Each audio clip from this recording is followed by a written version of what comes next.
Vitajte pri novom projekte Sparkside. Dnes si vyrobíme drevenú hrazdičku.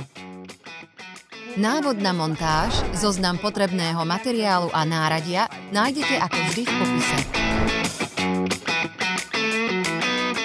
Začneme s bočnými dielmi. Z lišty s dĺžkou 90 cm neskôr urobíme obe nohy pre bočný diel. To znamená, že si nájdeme stred lišty a pokosovou pílou odpílime lištu uprostred pod uhlom 25 stupňov. Aby sme získali čistý rez, podložíme si lištu kúskom dreva.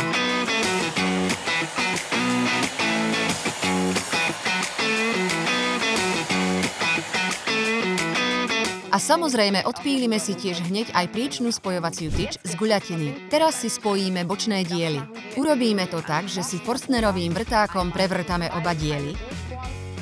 Následne nasadíme tyč a prilepíme ju. Oba diely si položíme na pracovný stôl.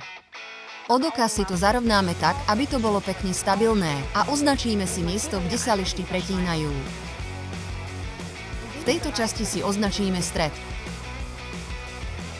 Tu budeme vrtať otvor.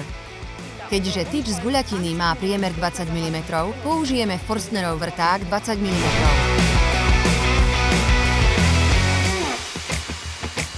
Tento otvor použijeme ako šablónu pre ostatné otvory.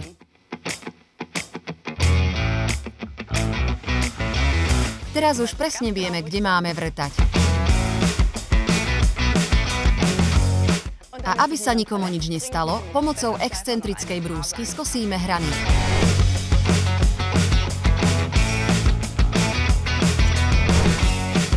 Teraz spojíme všetky diely.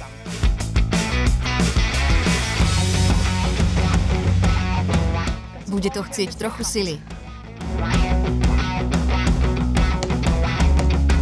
Celé si to ešte upneme a necháme zaschnúť. Medzi tým sa postaráme o hračky.